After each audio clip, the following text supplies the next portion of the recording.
কর্ণফুলী ব্রিজে এখন কি বাইকের জন্য টোল নেয় কিনা আসলে জানি না। এর আগে যতবার আসছি আসলে টোল লাগে নাই। টোল প্লাজার ঠিক বাম পাশ দিয়ে বের হয়ে গেলে আর টোল লাগে না।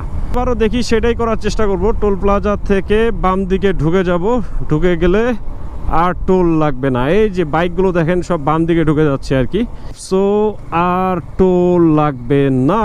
এটা কিন্তু খুব ভালো লাগে, কারণ সোজা গেলে আপনার টোল দিতে হবে। আর বাম দিক দিয়ে যদি যান এই কর্ণফুলী ব্রিজের টোল প্লাজার পেছন দিক দিয়ে আর কি, তাহলে আপনার কোনো টোল লাগবে না। চমৎকার। এই যে পার হয়ে গেলাম অলরেডি। বাইকের ইঞ্জিন কুলিং ফ্যানটাও চালু করে দিলাম। বাম পাশ দিয়ে কিন্তু সূর্য মামা উঠে যাচ্ছে।